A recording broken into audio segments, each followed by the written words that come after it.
show, slightly late by about 4 minutes. Forgive us. There was some technical glitch we couldn't solve, but alhamdulillah, we've done it now. We hope you're well. Sunday morning. It looks bright and beautiful. I'm looking out through the window. Sun is out. I'm still having my breakfast, as you can see. I've got my toast on my hand. My wife is having her tea. I'm having some ginger tea. Good morning. Assalamu alaikum, everybody. Wa alaikum assalam. And I think I'm still blurred on the camera. You're not. You're very sharp. I'm not sure about that. As normal in life. Everything is very sharp about you. No. I'm finishing my breakfast. I don't think so. But welcome, everyone. Welcome to Barefoot Sunday morning. The conversations we have been having about relationships, because we believe that there are conversations we need to be having about relationships and having more mature relationships. We at Barefoot, we help couples, families to become confident Muslim families. And today our topic is a really interesting one, I believe. It's called toxic behaviors. Now, toxicity is a big deal in our society today. So we wanted to unpack the idea and how do we know when something is toxic? Where do we recognize? What are the signs of toxic behavior? And because we get a lot of requests from people, and often we see that the people cannot identify what is actually toxic in their relationship. So therefore they are unable to make a move, unable to find out, what else could be done to rectify some of the behaviors that they face in the relationship. So what's your experience? What's your definition? Let's start the conversation this morning about what do you consider to be toxic behavior? How do you know what toxicity is? What are the signs for you? What are you able to identify what toxicity is? Indeed. The behavior that you display, portray, demonstrate in your relationship that impacts your spouse, not just negatively, but in a deeper way. Your behavior is so destructive, so poisonous, noxious, and the odor of this behavior can be smelled from far away, stench. It is a behavior that is not acceptable. We will list them all very soon. We just want to hear from you. What kind of behavior do you consider toxic behavior? The word toxic has been used and bantered around by people too often, too quickly, without really giving due notice or due consideration to the impact of it. I don't want to call everything toxic. There are certain behaviors that I've seen people display that are certainly toxic. For example, two people are discussing and arguing. They have differences in opinion. Suddenly, one person stoops from the conversation in which they're discussing to attacking the person's personality and character. Toxic behavior. Let's start with that. So if I'm having a disagreement with you, and if I then start attacking your personality, your character, I have stooped too low, and you should not tolerate that behavior under no circumstances. You should tell me, excuse me, this is not about my character. It's about an issue that we're disagreeing with. Let's focus on the issue rather than my person. A husband is being told he has no brain, he's stupid, he's a fool, he is a moron, or all sorts of other terrible words in describing a disagreement. Toxic behavior. Focus on the disagreement, not the person. Is that clear? I hope it is. Yeah, but I think you have just jumped a little bit too far. But Gone. I think we need to look at, first of all, the meaning of toxicity, because I think that's where we need to start the conversation. That I think it has become a word that is very cheap and it's thrown around very, very quickly. When people don't like something, suddenly they say, oh, you're so toxic and I'm moving out. It's very easy to dismiss or enlarge something. So the very meaning of toxicity is something that stays in the body or stays in a particular substance for long. So it's not just the poison itself, it's not one act of doing something wrong or misbehaving, but it's actually doing it over and over again, and it becomes toxic because it poisons the body from inside. And what I mean by the body is a relationship. The mind, the body. Everything together, the spirituality, the emotion. So it lingers long enough to cause damage. Therefore, what do you do when something has already been... It's not just the poison itself, it's the lingering, constant behavior. And sometimes people know that they are doing something and they are unable to or unwilling to change. Other times they don't realize what they are doing. So this is why we need to make a distinction that it's not just a one-off bad behavior, it's actually a lingering, fully knowing what I'm doing and I'm believing the poison. It's the virus, exactly. It's like a virus. So that example I gave you, if my wife in the middle of a discussion called me a name that derided me, it will remain with me because that hurts. I disagree with your opinion about which car we buy, which house we are buying, what kitchen we are changing to, what food we're going to eat tonight, where we're going to go on holiday. These disagreements I can live with. No problem. Black, blue, 3 bedrooms, 2 bedrooms, curry, stew. Yeah, no big deal. After a couple of minutes, you'll forget about it and move on. But if she was telling me in that process, oh, you are, I don't know, for example, if she called me somebody who is wasting all the money, you are always wasting money. Well, that's an insult to my person. Just because I want to buy a car, why call me a money waster? Just because you want to buy a bigger house, why call you a greedy person? That word remains in your blood. And unless you actually discuss it and you make an agreement that it's a one-off, I apologize, or the person who does it apologizes, then you are not allowing toxicity to remain. I think really the important part is people make mistakes. We get angry, we call each other names. Everybody does. I don't think everyone is. No, what I mean is. Hold on. No, I don't want you to give justification. Sorry to interrupt you. You'd never call me names. No, I know that. No, but people can do the same, Hannah. People don't have to call each other names. I've never called you any name in my 20 years life. In the anger, have I ever called you a name? No, I never called you either. No, that in itself requires a conscious effort. Why do you need to call somebody names or insult their person when you're discussing? I began with that example because that is probably the most toxic behavior you can ever display to a person. You stick to the point of disagreement. Don't stoop so low as to calling them names, mean names, hurtful names, names that has no bearing in your relationship. In fact, it is an insult to your own self and your own intellect that you would be calling your husband or your wife such a name and you'll still live with them and you'll still expect them to love you and you love them. That's a very strange way of loving somebody. So toxicity is something very beautifully explained by Hannah, which is that something that lingers in your thoughts, in your mind, in your behavior, in your body, like a virus. One way of remedying it is taking responsibility, of course, and saying sorry. But why do you call it in the first place? I'm a bit harsh on this one. I don't tolerate being name called. No, I agree that it should never happen, but it does happen, and this is one of the reasons why couples fall out. This is the reason why people are coming to the counseling room and they don't know how to discuss a basic issue. So we have to be realistic that this is what's been happening.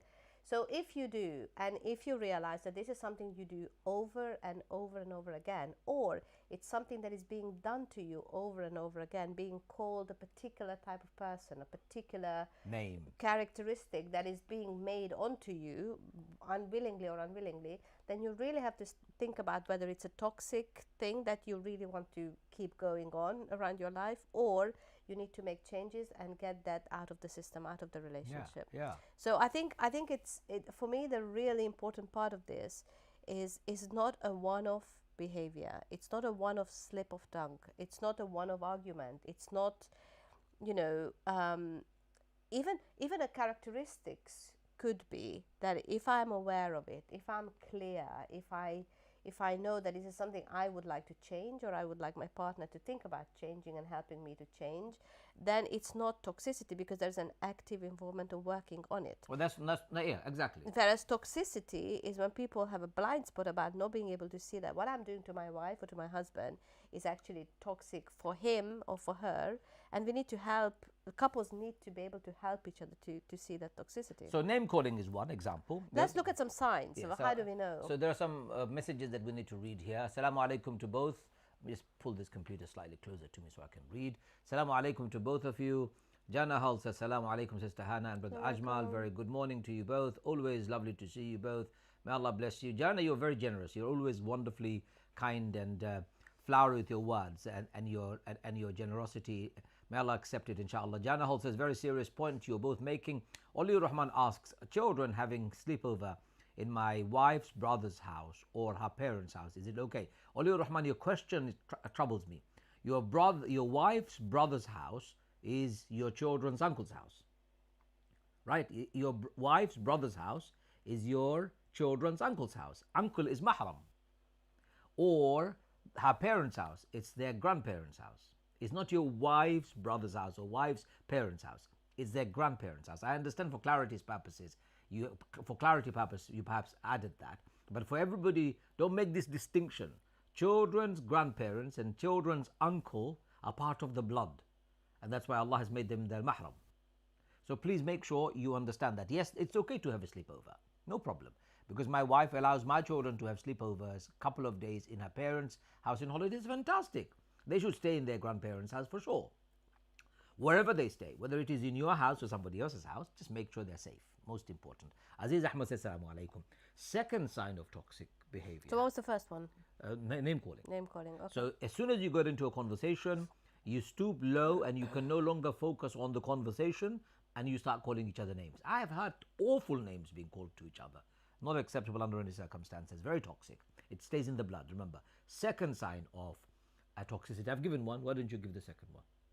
Oh, so maybe I come from a different angle on this one, but one of the things that I notice about toxic behavior as overall, not characteristics necessarily, if a person promises to change but keeps doing the same thing over and over again without any change and expecting a different result from the relationship. That's not toxic necessarily. I think it is, because if I'm having a misalignment or a disagreement with somebody and I say to this person, I really don't like the way you handle our relationship. For example, I can't trust your word.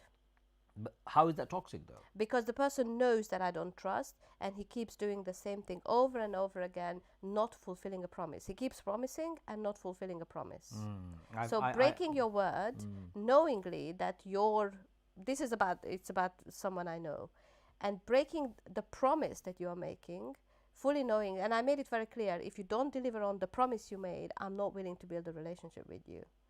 But he keeps breaking that promise. Okay, I will do what I promise, and he never does. For me, that's a toxic behavior, because he's wanting the relationship to work, but he's not willing to make any change. Well, let's dissect that a bit. I don't want to disagree with you, but I'm finding it difficult to accept that to be a toxic behavior. So breaking the promise is not toxic? If I break my promise, it is wrong, but does that really linger in the blood? It does, because you break it. I'm not talking about one break of promise. I'm talking about promise broken over and over and repetitively. Okay, well, let's take that. It's like lying. So repeating, why don't you call it lying? Repeated, if you're a compulsive liar, nobody will believe you. That's a very toxic behavior. That's not only a toxic behavior, that's a criminal offense in my view. Because if you keep on lying, you're destroying your relationship and your own self-esteem. You have no longer respect left.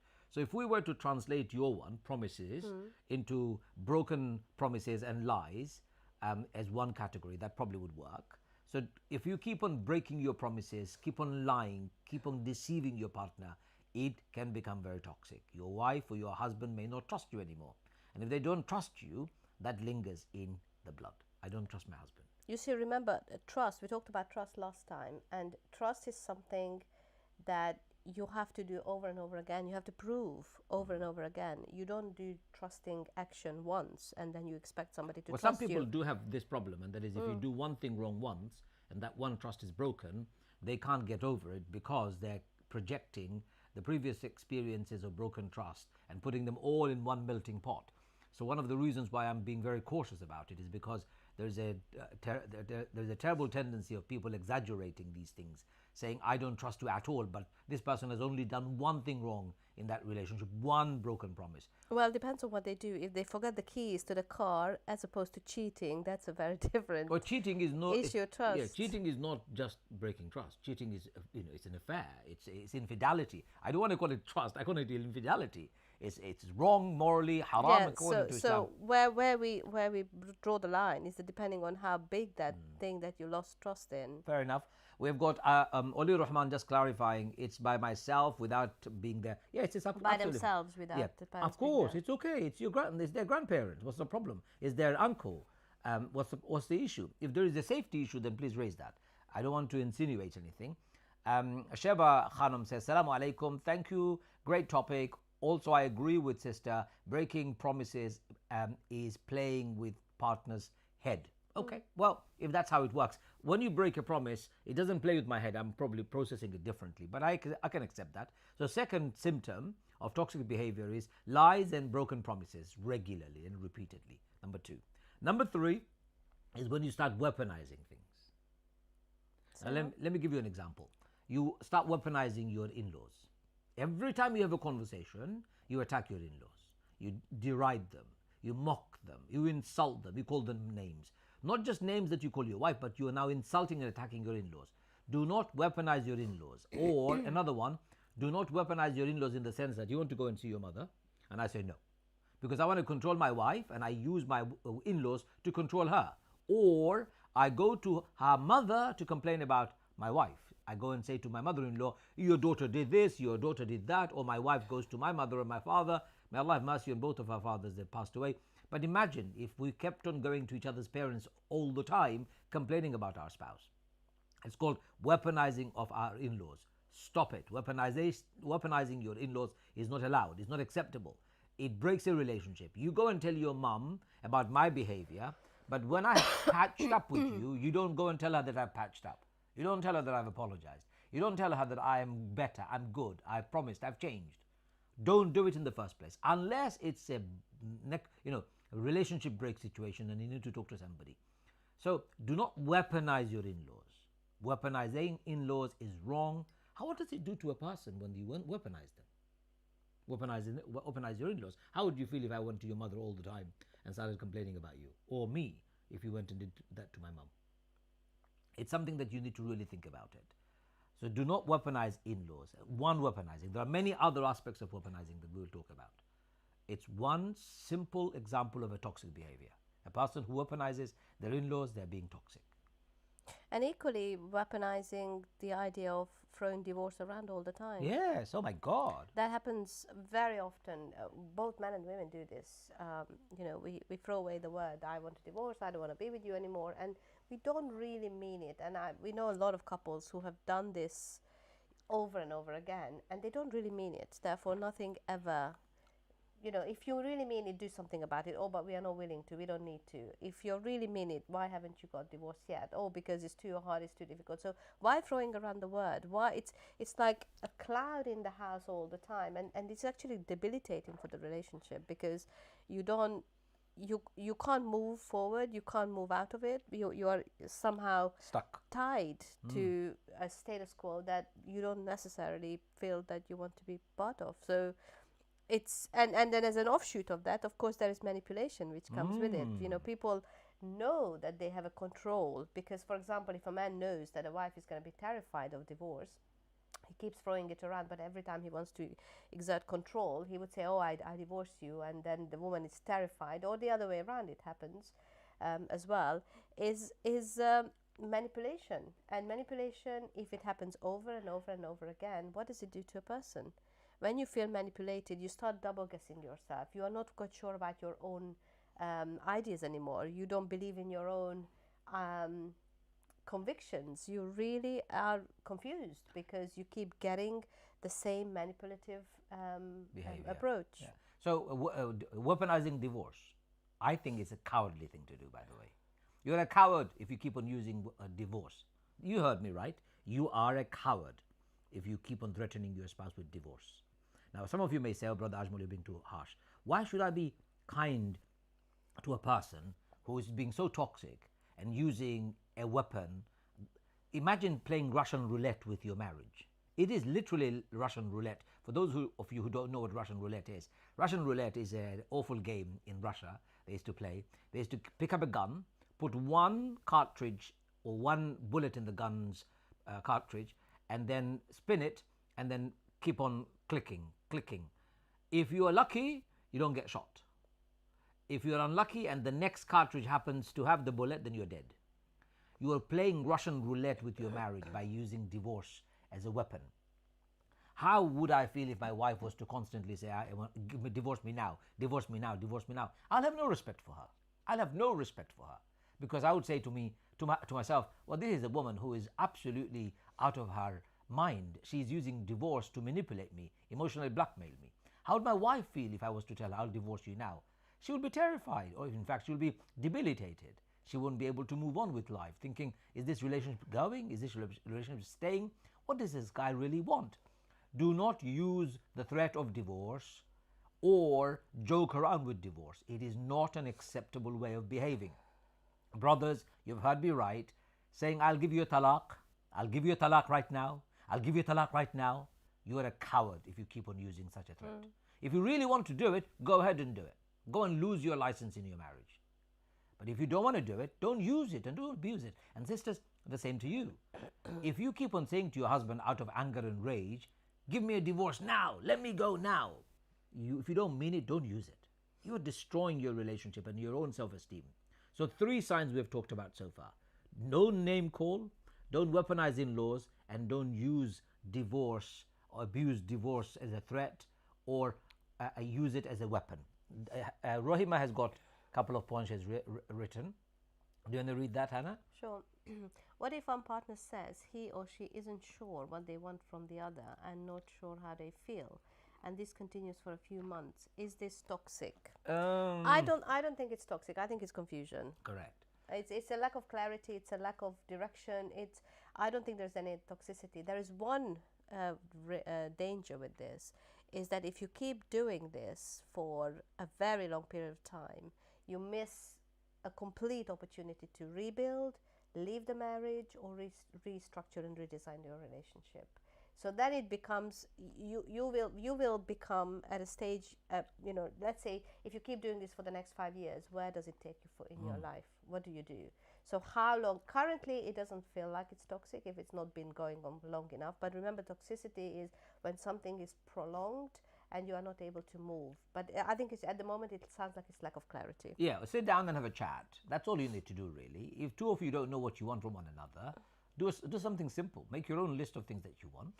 Get your husband or your wife to do the same. Sit down and share the notes. If you can't talk, at least you can share the notes. And then sit down and develop a list of things that you both want from one another. It's called expectations. Be realistic about it. But it's not toxic, for sure. It's something that Hannah says, not clear. As Saeed Uddin says, how do you manage anger of your spouse? She denies it's an issue, blames husband for her anger issues. Well, anger is a toxic behavior. Let me explain this a bit. If I am constantly angry, if I lose my rag at the smallest thing that happens in our family, if I'm screaming and shouting at my spouse because I'm angry, if my anger is uncontrolled, if my anger is destructive, I'm screaming, I'm bashing things, smashing things, I'm kicking and hitting things, even hitting people, all of these are toxic behavior. Anger can be toxic behavior. Anger can also is an emotion, a primary emotion of a human. It can also be very well managed. We all get angry. We all do. It's normal. It's a human thing. But what you do with your anger is what makes you a human or an animal. If you lash out, if you break things, if you smash doors and windows, if you break your cutleries or your plates and so on, if you throw things around, if you hit somebody else, that's when you become an animal. And you're not an animal, you're a human being. So yes, anger can be toxic, but I don't want to say all anger is toxic, because then I'm denying a human emotion. Human emotion can't be toxic. It can lead you to toxicity if you don't know how to control it. So if your wife is constantly suffering from anger problems, maybe it's time, my brother, that you need to book yourself into a counseling session. Get a therapist to have a discussion with both of you. Get you both to come to a session, not just her, because she may turn around and say, there's nothing wrong with me, I don't want to go. Well, you go with her together, you book a session, and actually bring it out in the room saying, there is an issue here, I'm struggling, can you please help? That's okay. If your wife is still in denial, then you need to sit down and make it clear to her that, really sorry, darling, this is not working. I'm out of this relationship if you don't deal with your anger issue, if it's that serious. If it's not serious, and with a bit of love and affection, you think you can win her over, that's a better approach, of course, because we all have anger. We all suffer from anger problems. There's a very interesting and very important point I think we need to make about this, is that when people are angry and they turn and develop into an angry character, which happens over time, and it's self-perpetuating, of course, very often angry people don't see their anger on the outside, because it's called the blind spot. So they feel justified that, oh, I'm angry for a reason, I have every right to be angry, and that's well and good. but they don't actually see that the impact of that anger in the surroundings, in their homes, with the family, with other people, they don't see the impact of it. They don't know how much the other person is suffering. So, which is why we always recommend that if one or the other of the spouses have anger issues, the couple should go together, because the other who is on the receiving end of that anger is going to be able to highlight and magnify and show the person that this is what you are doing. I don't think you see what you are doing. Therefore, I want to show you that there's an impact. Yeah. And if you go alone, of course, it's only one side of the story. So I think it's really important to think about what is the spouse here. I'm assuming it's a wife here. It's a wife, yes, husband. So if the wife, maybe the wife doesn't see the relationship, the impact of anger in the relationship. And also, anger is often a smoke screen, because the person doesn't want to deal with the hurt. Yes, it's always covering pain. Correct. So if you are angry, you're angry because that emotion you have chosen, simply because you don't want to deal with pain. Pain is too difficult. Pain is so painful you can't deal with it. So you use anger to cover up. If somebody can go beyond anger, they can actually uncover perhaps a plethora of pain, an ocean of pain, a pond of pain. I don't want to scare you off. And if you deal with your pain, you will not need to express your emotions using anger. There are other ways of expressing. Communicate effectively. Express how you feel. I feel sad. I feel happy. I feel surprised. I feel anxious. I feel loved. Many ways of expressing your emotions. It doesn't have to be anger, though anger is a natural one. Don't forget. Oliver Rahman says, I think as a continuation of the anger issue, if a wife insults her husband with disagreements, then she don't see her faults, and then she says, you started first. She don't see her fault. Well, the same issue. She is not dealing with the pain that she's suffering. She is covering it up by being angry, or using anger as a weapon to subdue you, or manipulate you, or frighten you. Whichever way it is, using and abusing anger can be a toxic behavior, can be, remember. Though it's not a toxic emotion on its own, unless it's uncontrolled and left to fester. Deal with your anger. Coming back to fourth signs of toxicity is weaponizing children. Fifth, probably then. Anger is the fourth, you're suggesting. Is it? Okay. Yeah, I'm just ignoring the anger one, because I don't want to destroy the possibilities of discussing anger later as a topic of its own. But let's carry on.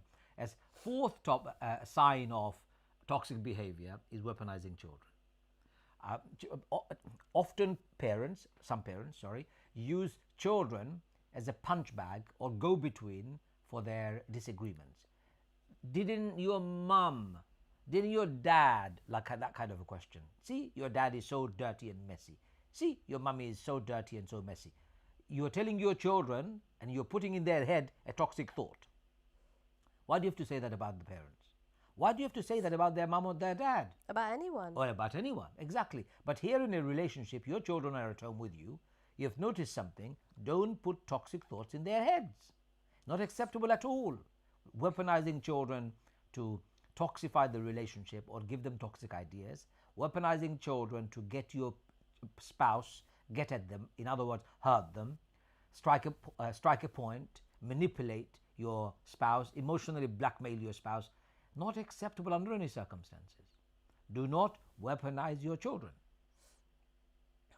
Straightforward, clear. Simple, isn't it? If you are in that kind of a relationship, please sit down and discuss it.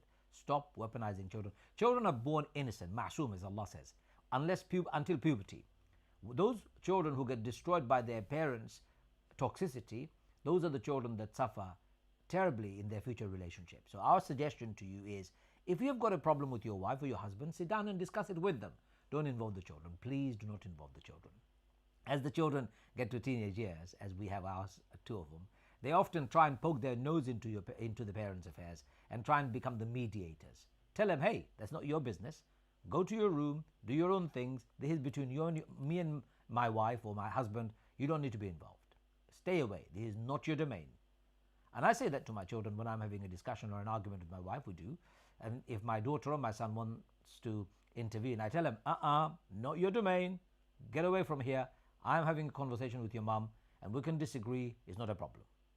And you know what? Surprise, surprise, they listen and they go away because they know that their parents are not toxic people.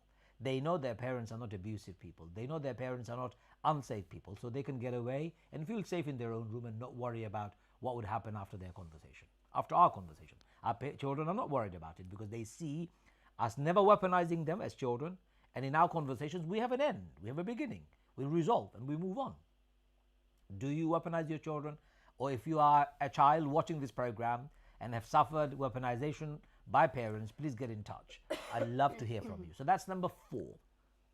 Toxic behavior. Number 4, weaponizing children.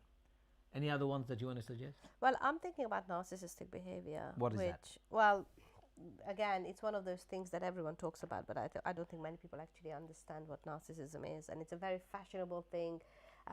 Everybody calls everybody a narcissist. Yes, nowadays. I was just about to say that we receive a lot of emails, and when it starts off like my wife or my husband is, I think he or she is narcissistic, then I always think, let's just unpack the concept of narcissistic first, because it always takes 2 people to participate in that relationship, and especially if you've been doing it for a long time. So narcissism is, in a sense, in the simplest possible way that I make sense of that, is that when someone is so self-indulged, so wrapped up in their own self, that they cannot exercise empathy, they cannot connect to a partner or their surroundings, and the only thing that essentially matters to them is what is it in it for them, what do they get out of something. A good example would be Donald Trump. I just want to throw it here. He became the president of America. His behavior was all about him. Everything was about him.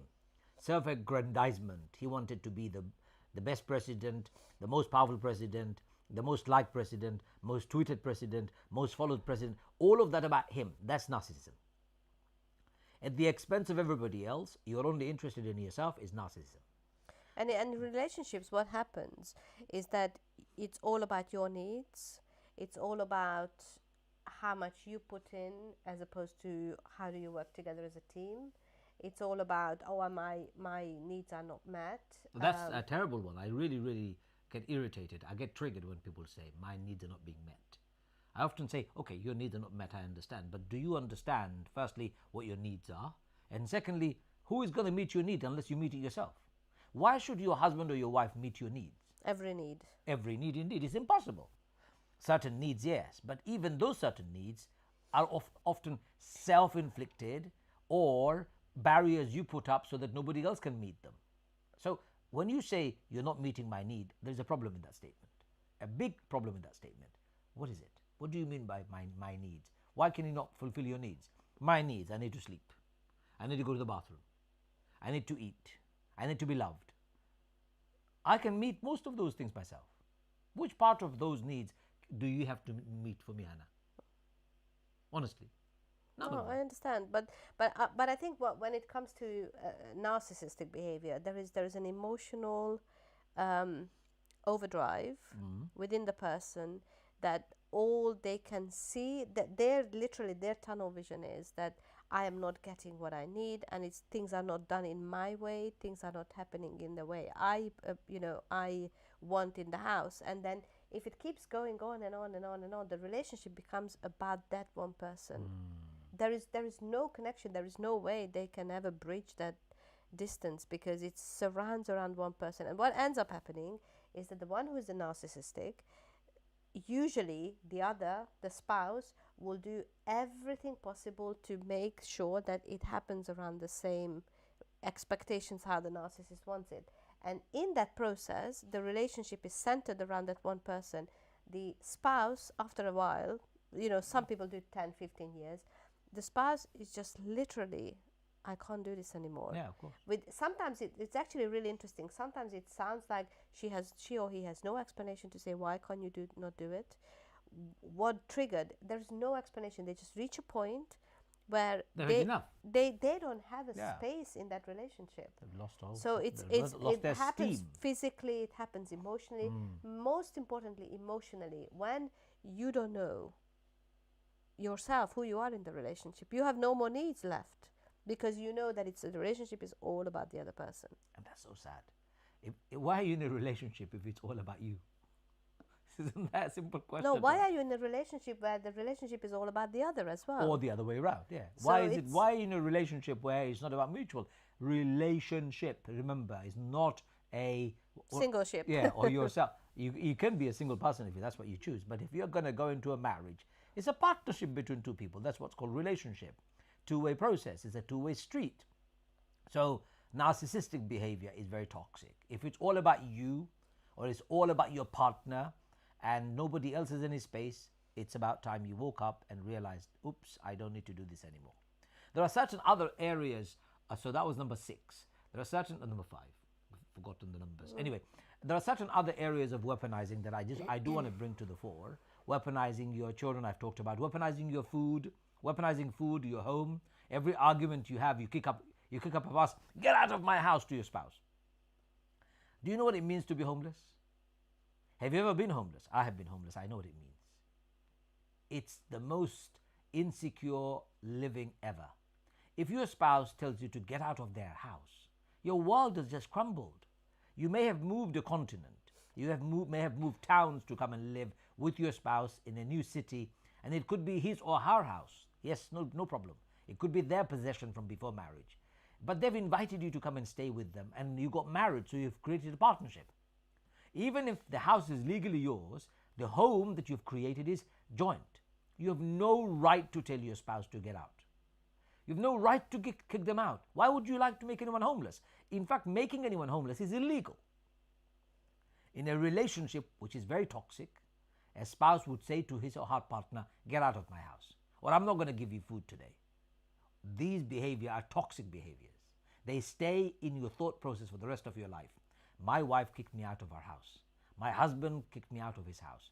My wife deprived me of my dinner. My husband deprived me of my dinner. I had to go out in the middle of the night looking for food. These never go away from your mind. Not the fact that you have to eat outside, the behavior by which you are deprived of your basic human rights. Very toxic. Never allow this to happen in your relationship. Never do it to your partner. If you're having difficulty living with them, sit down and discuss. If you can't resolve, get a mediator. If you can't resolve, get a counselor. And after all of that, if you decide to separate amicably. Don't kick them out. Don't weaponize your home or food. That's toxic. Would you like to say the next one while I read the next point? Yes. So part of that weaponizing is actually using money as a way of control. Oh my God. This is one of the big things that I find in toxic relationship is that when money becomes the generator of all the things that are happening. So whoever earns the money is the breadwinner, is the controller, it's the one. And while there is a reality to that, there is the behavior that comes with it when the person who earns the money uses money as the weapon to say to the wife, I am bringing the money. Without my working, you won't have a house, you won't have food, and therefore I have control over what you do, where you go, how you spend. I want to see every single penny that you spend. So if it happens over time, again, it's about happening it over and over and over again, not just once. If it happens over time, what happens to the person who is not earning, who's staying at home? Self-esteem goes down. She loses. It's usually a she, I must admit, because this is the setup. There is no self-confidence. There is no self-esteem. Over the years, the person is unable to go back to work, even if she's educated. And we know a lot of very educated women who got married, but by choice they decided they want to bring up children. Be they the stay homemaker. at home, make the home, and after 10-15 years they heard it too much that, oh, I bring the money, and therefore the mindset started to change. Oh, I can't really go back to work. I don't have confidence to find a job. I don't know how to do this.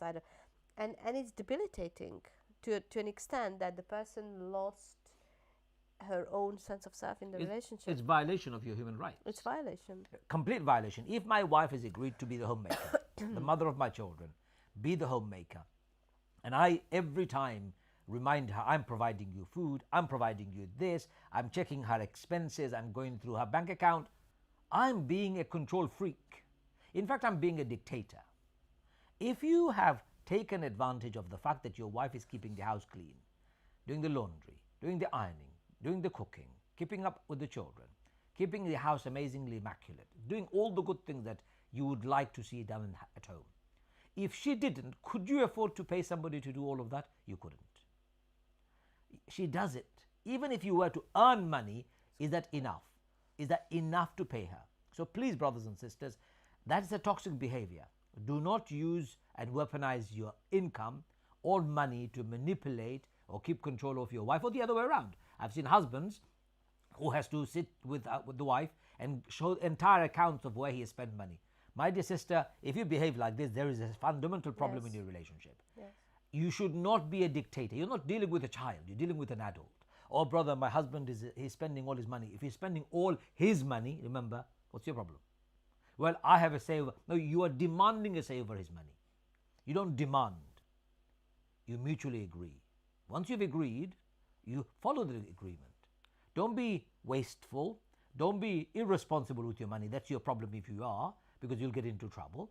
But don't be a controlling dictator in a family and abusive with money, or manipulator with money such that it destroys your wife or your husband's confidence. Please don't do that. That's toxic. Very toxic. Few more questions have come. Rahima says, do you have any good contact with Muslim Council for Marriage Affairs? Well, you're talking to Barefoot Institute. We deal with marriage. So get in touch with us, info@barefootinstitute.com. info@barefootinstitute.com. You can get in touch with us. You can, of course, find our details at our website, barefootinstitute.com. You can buy our books. And I would remind you again, my wife's great book called Heart Smart and my book called 10 Steps to Getting Married and Staying Married. You can buy both of those on our website. We'll talk about that towards the end, inshallah. Rahima says, please advise or share details. I've just done. If you want anything else, in particular, email us. We may be able to send you personally, inshallah. TK says, Assalamu alaikum. Are there any questions to get the other person to think about their behavior, as that person may not be willing to take steps to look at the issue until they self-reflect? Well, that's a forever question. Whether how do we make someone to be self-reflective if they are not self-reflective themselves? And that's the whole point of relationship work and couple work, is that if something doesn't work, often the only thing you can do with a spouse who is not willing is to say, things are not working in our relationship, we can't solve them, you are not willing, we have to go and get somebody from the outside. There is a good way of doing it, is try and walk with your own. So walking in the other person's shoes, literally. I'm asking you to do this. At home, tell your wife to give you her shoes, and you give your shoes to your wife, and wear each other's shoes for a few minutes. Walk around in the house and see how it feels. Now, if you can't be in your wife's or your husband's shoes, mentally I'm talking about, in a relationship, then there is a problem. You need to start thinking about the impact of your behavior. If I am foul-mouthed, if I swear and I'm abusive towards my wife, if my wife says, what you're doing is impacting me, hurting me deeply, and if I can't be reflective of it, there is a problem. And that's why Hannah's suggestion is very important. Come to us. We will, inshallah, try our best to make you reflective, to see, shine a mirror in front of you so you can see the behavior and its impact. Seek counseling through professionals who can, inshallah, help. Whether you come to us or anybody else, that's your choice. Our belief is actually, my belief about self-reflection is that it's not something that we learn. We're not taught that very well. Yeah, we are not educated about these things. At school, we are not taught about self-reflection. At home, we don't have the modeling. So I believe that it's a conscious effort we have to make at some point in our life, when we realize that if I don't self-reflect, it's going to take me down a route which is perhaps not where I want to go, or it's going to be a very unfulfilling route. So self-reflection is something that we need to think about how we teach. Allah says that in the Quran about taking accounts of ourselves and constantly reflecting. Umar ibn Khattab radiallahu anhu said something very beautiful. He said, "Hasibu qabla an tuhasabu." Account yourself before you're accounted for it. We'll be accounted for our behavior on the Day of Judgment. So account yourself first in this world. If you don't self-reflect, then something has gone wrong. Brain is not working properly. Anyway, let's move on. Wali Rahman has got lots of questions. Wali, I would recommend you book in a session with ourselves, inshallah, if you want. What if the wife says, I will not let children go to your mum's house with you because I don't trust your mum because she does black magic? If your mum does black magic, then there's a problem. I'm not saying she does. If anybody is involved in black magic, they've lost their iman.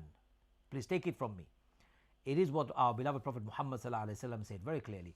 If you're involved in black magic, if you're involved in manipulating jinns, if you're involved in that world, you're committing shirk, And if you're committing shirk, you have already lost your iman. You're no longer a Muslim. So if that's the case, then your wife is right. But if she's wrong and accusing you of false accusation, then you need to sit down and say to your wife, please don't make false accusations. False accusations are in itself a crime. And of course, you need to create a trusting relationship, transparent relationship, and a relationship where you both feel safe with your children, visiting each other's families. Don't make assumptions and don't use your own grudges, your own hurt feelings, and throwing things at your spouse because you don't like and you didn't get along with your mother-in-law or your father-in-law, to now use the children to get back at your spouse. Not acceptable. But Awliya Rahman, please do talk to us personally and privately. We'll be able to help, inshallah. Jana Hall, your friend, has written a long one. You want to read that? Very powerful point. Very powerful points. Hold on. Please. No, I can't. Prioritize, I think. Prioritize and to the point and solution. Thank you both. Thank you, Jana. Oh, precise and to the point. Oh, precise. Sorry. Both husband and wife. Yet again, the couples make things so hard in relationship, all because they think they know each other well. Knowing well of each other doesn't mean we lose respect of one another. And Rahima, not agreeing with discussion, having very different opinions, is this toxic? No, it's actually very exciting for a couple to disagree. I think it's really a very interesting question, and I think it's really important to talk about this. It's not toxic when you don't agree. I think it's actually quite interesting. In our case, it's exhilarating, actually. It's fascinating. If my wife did not disagree with me, I'd be bored of her very quickly, I tell you that. It's that excitement. But you can disagree politely. You can disagree with manners. You can disagree with some decorum. Aisha radiallahu anha used to disagree with the Prophet. Remember this. Aisha used to disagree with the Prophet. And sometimes you should say, Prophet, is this from you or is this from Allah? And if the Prophet said this is from Allah, she would say, okay, I submit. If it's from you, then I'm going to argue with you. Aisha used to do that. Now this is important to recognize. Disagreement between a husband and wife is a good thing, but with decorum. In other words, with some manners, with softness, with kindness, with generosity, with compassion. Please carry on disagreeing. We know this very well, because in our case there's a lot of the times when I want something white and Ajmal wants it black, or I want it pink. Well, I'm black and you're white. This is life, isn't it? I know. So, if I want the wall to be in a particular color, there is guarantee that he wants a different color. If I want something made out of wood, he wants it out of something else. So it's one of those situations. It's the other way around. I want it wood. You want it wood. I'm a carpenter. So it's about really looking at what do you make of that? Are you using the capacity of two individual opinions and create a third, which is usually more exciting than either or are you fighting about it on the fact that you just disagree? This is so good. If two people disagree, if you can create a fusion of the two, you get a third entity, which is beautiful, isn't it? Instead of fighting about yours, just look at it logically. My wife is fighting about hers, I'm fighting about mine. It's just the two of ours. But if we combine the two and create a third, isn't that more powerful? Why do people find it difficult to create the third? It's because they're too stubborn. And that's the next question. How do we deal with a wife who is very stubborn? A brother just asked. I don't know. I think it's the same way as we deal with the husband who is very stubborn. Stubbornness is not uncommon. Most of us are stubborn. By the way, stubbornness is a manifestation of something very deep. Do you know what that is? Ego and arrogance. When your ego, your arrogance dominates, that's when you become overly stubborn. Being firm on your opinion is not stubbornness, by the way. I'm firm on my opinion. I'm firm on my belief. But stubbornness is... You're also stubborn. Of course we are. But if I allow my ego to overtake it, even though you're showing my belief or my practice is wrong and I'm still saying no, it's black and white, I'm still saying no. Evidence-based, I'm still saying no. The whole world is saying it, I'm still saying no. Then there is something wrong with me, right?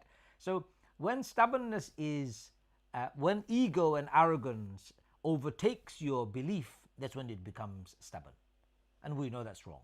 Stubbornness by itself can't be toxic, but arrogance and ego is very toxic. If you're an egotistical maniac, if you're an arrogant person, that's so toxic. We should have mentioned that at the beginning. What happened to Shaitan when he became arrogant and egotistical? Allah kicked him out of the heavens forever. First ever crime committed in the heavens was ego and arrogance. First ever crime. Shaitan became arrogant about himself. So if you're arrogant and egotistical as a man or a woman, please think about it. It's a behavior of shaitan. And we as believers don't believe in following the footsteps of shaitan. That's the contrary teaching. Or Allah says, don't follow the footsteps of shaitan. I've got a question for you. Khalid says, Salam, Brother Ajbal. Weaponizing of children is not just limited towards parents and within one's family. It is also possible to weaponize the behavior towards wider extended families, including uncles, aunts, cousins, by parents of the child. Yes, of course. Some children are prevented from meeting their uncles, their aunts, their cousins because I don't agree with them. I don't like them. They didn't invite me to their wedding. That kind of silly, petty things. If extended families bring to your children an Islamic behavior, if they bring to your children toxic behavior, if they bring to your children behavior that will destroy their future, then you have every right as parents to say, I need to protect my children. But they also have some rights, so you need to tell them that. I'm really sorry, I'm not bringing my children to you or meeting as freely as we would like to because I fundamentally disagree with your lifestyle. Say it nicely and politely, and then there is a clarity. But just on the basis of they did not invite you to their wedding, they did not give you a gift on your birthday, something petty, and then you weaponize them, again an Islamic behavior, and it can also be a toxic behavior. So you're right, Khalid, absolutely true. Rukhsana Latif is asking for dua. May Allah accept it, inshallah. Jana holds his brother Ajmal and sister Hannah. What would we do without you two? Allahu Akbar. Thank you. You would be absolutely fine. We are just having fun here. So your both advices, precious, mashallah. Tabarakallah. May Allah reward you both abundantly. Ameen. Beautiful nasiha. Thank you. Saeed Uddin says, the person who earns the money isn't necessarily in control. If the wife makes him sound miserly, even if he thinks it's quite a lot, it's more financial abuse. Look, financial management is not only in a marriage, is not only because you earn, it's a joint venture. Because you're earning, your partner has taken away one responsibility from you, so she has fulfilled a gap that you otherwise could not complete or you may have to pay for. So it's a partnership. So you should manage your money smoothly, fairly, and together. And you see, this is why it's very interesting that you think about this. Money is actually a really important point in relationship, because money is a manifestation of how you manage money, is a manifestation of how much you trust each other. Yes. People hiding bank statements, people having secret accounts that they don't share with the wife or the husband. It's, surprisingly common that I saw somebody not very long ago. It's a couple and they are separated now. But the husband does not declare and does not share any of the details of his finances. In fact, all his bank accounts are away from his wife, doesn't show this bank statements, is not allowed for her to touch them. I've come across people like that. Yeah, so the wife knows that the husband has certain accounts. She knows roughly how much money he has on it. And he said, I'm not going to share this with you. In case we go into divorce, I don't want you to know how much I have, so I don't have to share it. And legally, if it's not, he can hide it, and legally he can actually get away with nothing. No, he can't, because the courts will ask for disclosure. And if he fails to do full disclosure, he will be done for perjury. We're living in a country with law and order. It's not a banana republic like Bangladesh or any other where you can... No, I didn't want to discuss the legality of it. What I'm saying is in terms of trust and how people approach this issue of money is about how much you trust each other. Why would you deprive your spouse of your bank statements or your income? Why? What are you hiding? You've got a third wife or a second wife somewhere where you're feeding them or giving them money? Or you're worried about giving money to your parents? Why are you worried about it? Tell your wife, I need to give my parents some money. It's going out of my account every month. That's my obligation. And as a wife, she will have to accept it. She has no choice on this matter because Allah's order is that obligation, not hers. If you're depriving her, starving her, and she's not able to eat food, then she has the right to complain.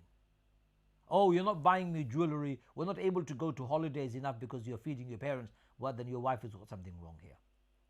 It's about smart, fair and just way of managing your money. Let's move on. We need to move on, inshallah. Wali Rahman has got so many questions. What if the wife is very ungrateful, doesn't see his goodness? We'll talk about that another time. Roman Ahmed says, may Allah reward you both for sharing and delivering your expertise for free to the community, alhamdulillah. And Amatu says, would like if you could really discuss about this, getting your spouse to self-reflect and consequences of ego on both sides. Inshallah, we should be able to do that another time. Husman Khan says, my only bank account is shared account with my wife. She sees everything. She has bank accounts of her own for her salary. To this day, I have no idea what she earns. Well, Husman, I feel sorry for you. It should be a mutual thing. While she has her money, and you should not, of course, have the right over her money, what if she passes away? So you should know what's there. It's normal. And she should know what's there. But I like your philosophy. I like your attitude. She knows what you earn, and you're not interested in what she earns, and it's hers. Wonderful attitude. Brothers and sisters, we've run out of time. Hannah, do you want to advertise your book for a second before we finish? Yes. Well, if anyone wants to do self-reflection, one of the reasons why I moved to Spain many, many years ago is to write this book and self-reflect. It's called Heart Smart, and it's my journey from my head to my heart. It's packed with neuroscience and some of my travels, if you're interested. And yours and my book is all about marriage, getting married and staying married. Come on, guys.